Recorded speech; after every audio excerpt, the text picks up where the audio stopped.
Welcome to Thoughts on the Market. I'm Michelle Weaver, U.S. Thematic and Equity Strategist here at Morgan Stanley. Today, we're going back to school.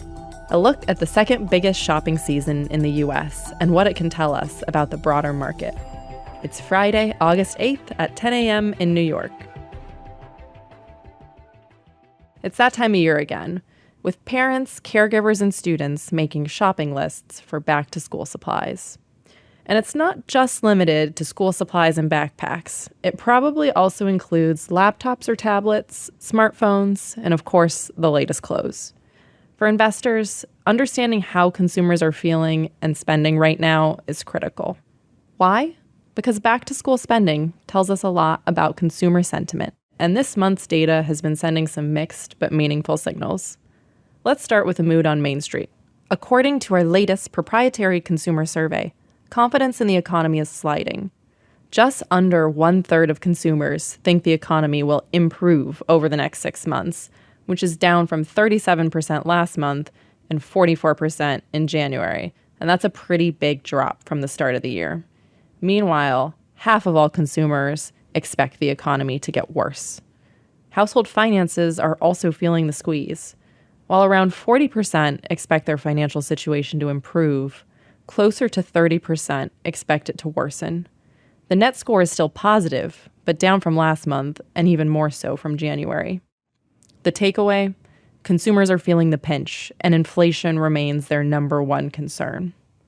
We did see a bit of a brighter picture, though, around tariff fears. And tariffs are definitely still a worry, but we're past that point of peak fear. This month, over 1/3 of consumers said they're very concerned about tariffs, down from 43% in April post-Liberation Day. And fewer people are planning to cut back on spending because of them. That number is just 30% now, compared to over 40% a few months ago. In fact, almost 30% of consumers actually plan to spend more despite tariffs. That's a sign of resilience and perhaps necessity as families prepare for the school year. And that brings us back to school shopping, which is a relative bright spot. Nearly half of U.S. consumers have already shopped or are planning to shop for the school year, right in line with what we saw previous years.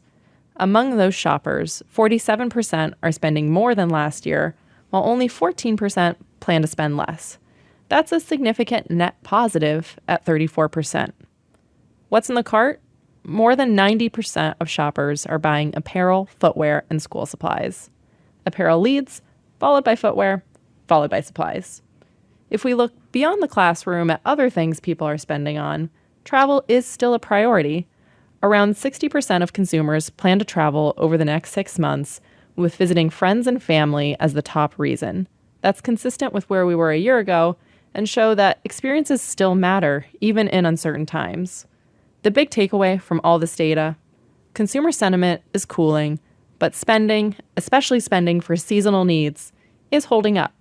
Back-to-school categories like apparel and footwear are outperforming, making them potential bright spots for retailers. As we head into fall, keep your eyes on U.S. consumers. They're not just shopping for school, they're also signaling where the market could be headed next. Thanks for listening. If you enjoy the show, please leave us a review wherever you listen and share thoughts on the market with a friend or colleague today. The preceding content is informational only and based on information available when created. It is not an offer or solicitation, nor is it tax or legal advice. It does not consider your financial circumstances and objectives and may not be suitable for you.